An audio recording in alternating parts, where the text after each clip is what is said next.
আসসালামু আলাইকুম ওয়া রাহমাতুল্লাহি ওয়া বারাকাতুহু। আমরা আজকে দেখব এই পোস্টার ডিজাইনটি আমরা সোশ্যাল মিডিয়া সম্মেলন সফল হোক পোস্টার ডিজাইনগুলো আমরা কিভাবে করতে পারি। তো এই পোস্টারটি এ টু জেড আমরা আজকে আলোচনা করব। তো চলুন তাহলে শুরু করা যাক। প্রথমে আমি চলে যাচ্ছি ফটোশপে। ফটোশপে যাওয়ার পর আমরা একটা জেপিজি ওপেন করে নেব। প্রথম যে শেপটা দেখেছি আমরা সেই শেপটা ওপেন করে নেব। ওকে আমরা এটা ওপেন করে নিলাম। এই শেপটা আমার নেট থেকে নেওয়া। ওকে, এখন এটাকে আমি যে কাজটা করবো সেটা হচ্ছিল এডিট থেকে এটাকে প্রথমে আনলক করে দিলাম।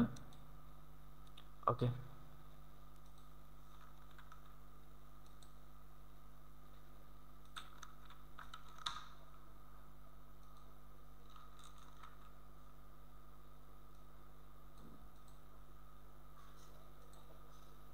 Grey scale.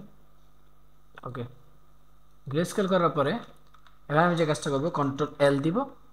কন্ট্রোল এল দেওয়ার পরে আমি এটাকে এদিকে একটু সাদা করে দেবো আর এটাকে একটু ব্ল্যাক করে দিই। ওকে, দেখেন এটা পরিপূর্ণ কিন্তু ব্ল্যাক হয়ে গেছে। ওকে, ব্ল্যাক হওয়ার পর আমি এখন যে কাজটা করবো ইলাস্ট্রেটরে চলে যাই। ইলাস্ট্রেটরে চলে যাওয়ার পরে প্রথমে আমরা এরকম একটা সাইজ নিয়ে নিই। প্রথমে এটা নিয়ে আসি, টান দিয়ে আমি এটাকে এখানে নিয়ে আসলাম। নিয়ে আসার পরে এক নম্বর এটাকে কী করবো আমরা একটু ছোটো করি। ওকে, ছোটো করার পর এটাকে ইমেজ স্ট্রেচ করে দিব। ওকে, ইমেজ স্ট্রেচে চলে গেলাম, ইমেজ স্ট্রেচ। ওকে, ইমেজ স্ট্রেচ যাওয়ার পর এক্সপান্ড দিয়ে দিব। আমার এটা কিন্তু অলরেডি হয়ে গেছে। ওকে, আমি সাদাটাকে মাইনাস করে দিলাম। ওকে, এখন আমার এগুলো যা আছে পুরোটাকে সিলেক্ট করব। সিলেক্ট করে আমি চলে যাব উইন্ডো থেকে পাথফাইন্ডার। ওকে, পাথফাইন্ডার আমি এটাকে জয়েন দিয়ে দিলাম। জয়েন দেওয়ার পর এটা এরকম হয়ে গেল। ওকে, হ্যাঁ দেখেন এটা কিন্তু জয়েন হয়ে গেছে। ওকে, জয়েন দেওয়ার পর আমি এটাকে ধরলাম। ধরার পরে আমি একটা এরকম সাইজ নিয়ে নিব। সাইজটা হচ্ছে হলো 15 ইঞ্চি বাই 15 ইঞ্চি। ওকে, আমাদের যদি ইঞ্চি না করা থাকে কিবোর্ড থেকে কন্ট্রোল আর দিব। আর দিলে ওখানে রোলারটা চলে আসবে। আমরা এটা এখানে মাউসের রাইট বাটনে ক্লিক করব। ক্লিক করার পরে এখান থেকে ইঞ্চি সিলেক্ট করে দেব। ইঞ্চি সিলেক্ট করার পর আমরা এখানে দিব হচ্ছে হলো 15 ইঞ্চি বাই 15 ইঞ্চি। ওকে, দিয়ে দেওয়ার পর আমি এখানে এটা বসাই দেব। এটাকে আমি সাদা করে দিলাম। এটা নিচে আর্টবোর্ড নিয়ে আসি। ওকে, নিয়ে আসলাম। আসার পর আমি এটাকে সাদা করে দিব প্রথমে। ওকে, সাদা করে দেওয়ার পরে আমি এখন যে কাজটা করবো এটাকে এটার উপর নিয়ে আসবো। নিয়ে আসার পর আমি এটাকে একটু বড় করি। ওকে, বাস আমি এটাকে একটু বড় করে এখানে এভাবে জয়েন করে দিলাম। ওকে,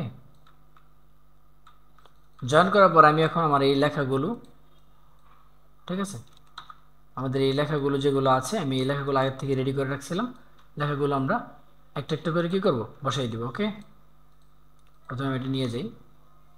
এখানে নিয়ে আসার পর এটাকে উপরে তুলে দিলাম কন্ট্রোল শিফট থার্ড ব্র্যাকেট দিয়ে। ওকে, তারপরে এগুলোকে ধরলাম, ধরে নিয়ে আসলাম। ঠিক আছে, এটাকে টান দিয়ে আমি এখানে নিয়ে আসি। ওকে, মহাসমাবেশটাও নিয়ে যাই। আমরা অবশ্যই আরেকটা রোলার টান দিয়ে এই জায়গাটা সমান করে নিব। ওকে, সমান করে নিলে আমাদের জন্য সুবিধা হবে। ওকে, আমি পুরোটাকে সেন্টার অ্যালাইন এদিক করে দিলাম। এটা এদিকে চাপাই দিই একটু। ওকে, দেওয়ার পরে সমাবেশটা একটু ছোট করে দিলাম। ওকে, ঐতিহাসিক এটাকে একটু ছোট করে দিই, ব্যাস। ওকে, এটা করে দিলাম। তারপরে হচ্ছে হলো আমরা একটা শেপ নিয়ে নিব এই জায়গা বরাবর একটা ছোট্ট। ওকে, শেপটা আপাতত আমি এখান থেকে হলুদ রাখলাম। ওকে, এটাকে এটার উপরে নিয়ে আসি। ওকে, নিয়ে আসার পরে আমি এটাকে একটু বড় করি। এখন আমি তারিখগুলো আমার আগের থেকে রেডি করা সব কিছু। ভিডিওটা লম্বা হবে সেজন্য আমরা লেখাগুলো আগের থেকে রেডি করে রাখলাম। ওকে, অলরেডি আমার এটা বসানো হয়ে গেল। বসানো হয়ে যাওয়ার পরে তারপর আমি এই লেখাটাও এখানে নিয়ে আসি। ওকে, নিয়ে আসলাম। নিয়ে আসার পর আমি এটাকে এখানে বসিয়ে দিলাম। ওকে, আমার অলরেডি কিন্তু লেখাগুলো বসানো শেষ। এখন আমরা মূল কাজটা কীভাবে করতে পারি। ওকে, আমরা এখান থেকে ফটোশপে চলে যাব। এখানে যে সাইজটা নিয়েছি এই সাইজটাই মূলত এখানে নিব। সাইজটা নেওয়ার জন্য আমি কি ফাইলে যাব, ফাইল থেকে নিউ। ওকে, নিউ আসার পর আমরা এখানে দিয়ে দেবো ইঞ্চি। এখানে দেবো 15 ইঞ্চি, তো অলরেডি আছে, এখানে আমরা 15 করে দিলাম। এখানে 300 সিএমওকে। ওকে, ক্রিয়েট। অলরেডি আমার একটা সাইজ নেওয়া হয়ে গেল। সাইজ দেওয়া হয়ে যাওয়ার পরে আমি এখন যে কাজটা করব সেটা হচ্ছে হলো আমার এটা আমি কন্ট্রোল এক্স দিয়ে কাট করব। কাট করার পরে আমি এটাকে ফটোশপে নিয়ে আসি। ওকে, নিয়ে আসার পরে কন্ট্রোল ভি দিয়ে আমি এটাকে পেস্ট করব। ওকে, ভি পেস্ট করার পর এখানে পেস্ট দিলে এই অপশনটা আসবে। এখান থেকে আমরা দিয়ে দিব হচ্ছে পিক্সেলস, স্মল জব দিব না, পাতও না, আমরা শুধু দিব হচ্ছে পিক্সেল। ওকে, দেওয়ার পর দেখেন অলরেডি এখানে চলে আসছে। আমি এটাকে একটু এদিকে চাপাই দিই। ওকে, আমি এটাকে হালকা একটু নিচের দিকে নামাই। ওকে, আমার এটা অলরেডি নামানো হয়ে গেল।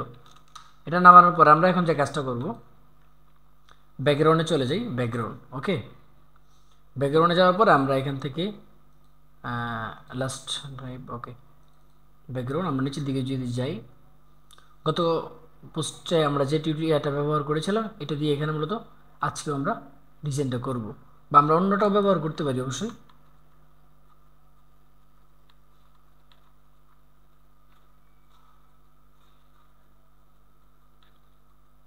ওকে, আমরা এটা নিয়ে নিলাম অলরেডি।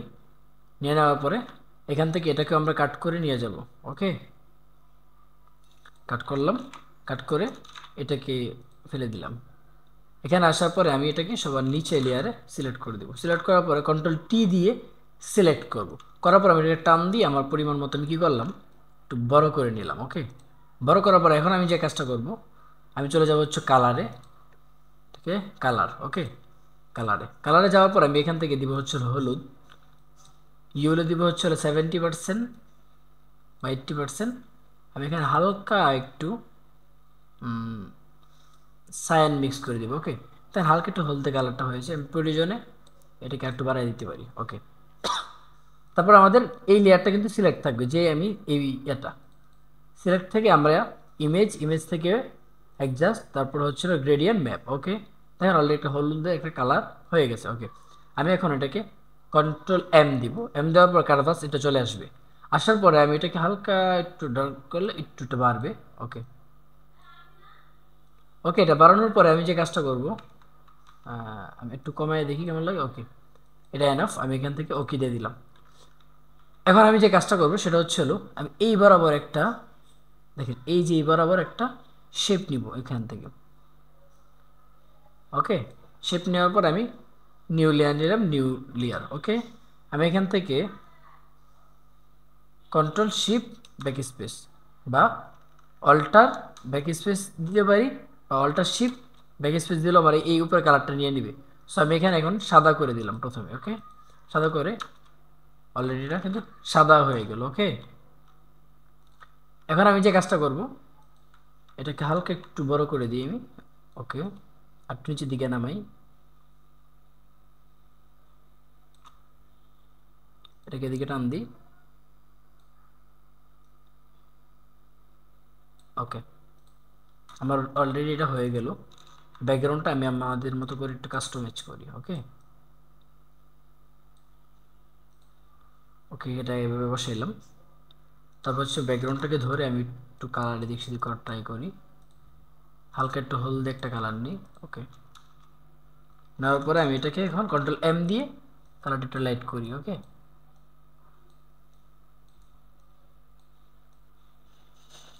ওকে, দেখেন অলরেডি আমার এটা কিন্তু কালার হয়ে গেল।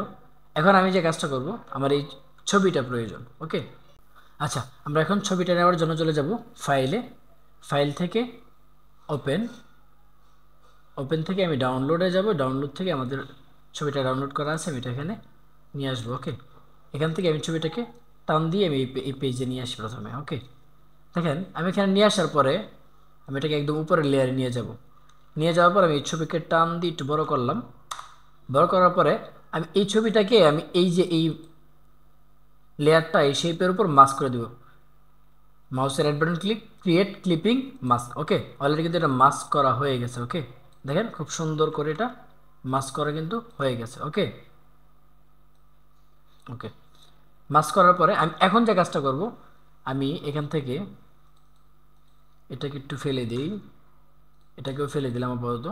সমাবেশটা, ওকে, সমাবেশটাকে আমি এখান থেকে লাল করে নিয়ে যাই। ওকে, ওটা লাল করে নিয়ে গেলাম। নিয়ে যাওয়ার পর আমি এখান থেকে এটাকে পেস্ট করে দিলাম। ওকে, হালকা একটু, বাস। ওকে, এখানে এটা রাখলাম। রাখার পরে এখন আমি এখানে আরও কিছু কাজ করব। কাজ করার জন্য আমি প্রথমে চলে গেলাম হলো ব্লেন্ডিং অপশনে যাওয়ার পরে মানে লেয়ার স্টাইলে আমি এখান থেকে প্রথম দিকে হলো আউটার গ্লু। ওকে, নিচে একটা সাদা চলে আসলো, তারপর এটাকে আমি অ্যাম্বস করে দিলাম। এখানে আমি আর কিচ্ছু করব না আপাতত। না করে সেম আমি এখান থেকে পেন টুল দিয়ে একটা কাজ করব। ওকে, আমি এটাকে এভাবে দিলাম, দেওয়ার পর আমি এটাকে এখান মধ্যে নিয়ে আসলাম। আমি কন্ট্রোল ধরে ইন্টারে ক্লিক করলাম, এটা সিলেক্ট হয়ে গেল। ওকে, সিলেক্ট করার পরে আমি কন্ট্রোল এম দিয়ে ক্যানভাস থেকে আমি এখান থেকে হালকা একটু করে ডার্ক করে দিব। ওকে, আমার এটা অলরেডি ডার্ক করা হয়ে গেল। পরে কন্ট্রোল ডি দিয়ে আমি ডি সিলেক্ট করে দিলাম। ওকে, দেখেন অলরেডি এটা কিন্তু অন্যরকম একটা ফিল চলে আসছে। আমি এখন ব্যাকগ্রাউন্ডটা সিলেক্ট করি, এটাকে আমি একটু অপাসিটিটা কমিয়ে দিই। ওকে, আচ্ছা, এখন আমাদের আরেকটু কাজ রয়েছে, সেটা হচ্ছিল আমরা একটা হাত পাখা নিতে হবে। হাত পাখা নেওয়ার জন্য আমি চলে গেলাম হচ্ছিল আমার ফাইল থেকে আমাদের যেখানে হাত পাখাটা আছে আমি সেখানে চলে যাই। ওকে, এখানে আসার পরে আমাদের হাত পাখা, এই যে হাত পাখাটা আমি এখান থেকে নিয়ে নিলাম। ওকে, নিয়ে নেওয়ার পরে আমি এখন এখানে এটা পেস্ট করি। প্রথমে পেস্ট করার পরে একটু বড় করলাম, বড় করে এটাকে কন্ট্রোল এক্স দিয়ে কাট করে আমি নিয়ে আসলাম ফটোশপে। আনার পরে আমি এইখানে এই শেপটার নিচে আমি এটা ধরবো, ধরার পরে এটাকে পেস্ট করে দিলাম। হ্যাঁ, পেস্ট করার পরে এটাকে মোটামুটি বড় আছে। আমি এখন এটাকে এটাকে আমি এখন টি দিয়ে এটাকে পেস্ট করলাম। পেস্ট করার পরে মাউসের রাইট বাটন ক্লিক করে হরিজন্টাল করে আমি এদিকে একটু ঘোরাই দিলাম। ওকে, ঘোরানোর পরে এটাকে একটু ছোট করি। ছোট করার পরে ওকে, এটাকে এখানে আমি বসাই দিলাম। ওকে, বসানোর পর আমি এটাকে এখন কালার করে দেবো হলো রেড। ওকে, আমি এটাকে একদম লাল করে দিলাম। লাল করার পর আমি এখানে আরও কিছু কাজ করতে পারি। কিছু একটা অংশ আমি এখান থেকে সেম যেভাবে মহাসমাবেশটা আমি 2 কালার করে দিয়েছি, এখানে আমি একটা অংশকে আমি এইভাবে আমার মতো করে একটু সিলেক্ট করলাম। সিলেক্ট করার পর কন্ট্রোল এম দিয়ে আবার সে আগের মতো করে আমি একটু ডার্ক করে দিলাম। ওকে, দেখেন অলরেডি আমার এই কাজটুকু কিন্তু এখানে শেষ হয়ে গেল। ওকে, আমি এখানে অন্য আর কিছু রাখবো না, সেম নিচের লেয়ারটা ধরবো, উপরেরটা ধরবো। ধরার পরে কন্ট্রোল ভি দিয়ে এটা গ্রুপ করে ফেললাম। গ্রুপ করার পরে এই গ্রুপটাকে আমি আরেকটা কপি করি। কপি করার পরে কন্ট্রোল সি দিলাম। ওকে, কন্ট্রোল সি দেওয়ার ফলে এটা কিন্তু জেপিজি হয়ে গেল। ওকে, জেপিজি হওয়ার পর আমি এটাকে টান দিয়ে আমি এটাকে ইলাস্ট্রেটরে নিয়ে আসলাম। ওকে, ইলাস্ট্রেটরে নিয়ে আসার পরে দেখেন আমার এটা এখান থেকে আমি এখানে বসাই দিলাম। ওকে, ওকে, আমি এটাকে এখানে পেস্ট করে দিই, এটা নিচে নিয়ে আসলাম। দেখেন অলরেডি কিন্তু এটা সেম টু সেম এটা বসে গেছে। এখন আমি এটাকে একটু যদি মনে চাই একটু এদিক সেদিক করে নিতে পারি। সফলতা কামনাটাকে আমি একটু করে দিই। ওকে, এখন আমার এই লেখাটা একটু বড় মনে হচ্ছিল, আমি এই লেখাটাকে হালকা একটু ছোট করে দিই। ওকে, এটাকে আমি সিলেক্ট করে সাইড থেকে একটু কমাই দিলাম। ওকে, বাস, আমার অলরেডি কিন্তু ডিজাইনটা হয়ে গেল। ওকে, আমার লেখাটা যেহেতু ছিল ডিজাইনটা হয়ে গেল। এখন আমি যে কাজটা করবো সেটা হলো আমি এটা এখান থেকে ফেলে দিলাম। ফেলে দেওয়ার পর আমি এটাকে এখন জেপিজি বানাবো। জেপিজি বানানোর জন্য চলে যাবো ফাইল থেকে এক্সপান্ড থেকে এক্সপোর্ট আর্টস। ওকে, এখান থেকে আমি এটাকে ডেস্কটপ বা কোথাও আমি সিলেক্ট করে দিই। ধরুন আমি এই ফাইলটা সিলেক্ট করে দিলাম। আমি এখান থেকে দিয়ে দিলাম হচ্ছিল 02। ওকে, এটা অলরেডি এখানে আসার পর আমি এখান থেকে দিয়ে দিব হলো 8 GB। এখানে ম্যাক্সিমাম এখানে 300 হলে এনাফ। ওকে, আমি এটাকে 300 দিয়ে দিলাম। চলুন এখন আমি চলে যাই হলো আমাদের সেই ওকে, আমাদের খুব অল্প সময়ে কিন্তু আমাদের আজকের এই ডিজাইনটা শেষ হয়ে গেল। তা আশা করি আজকের ক্লাসটি আপনারা খুব সুন্দরভাবে বুঝতে পারছেন।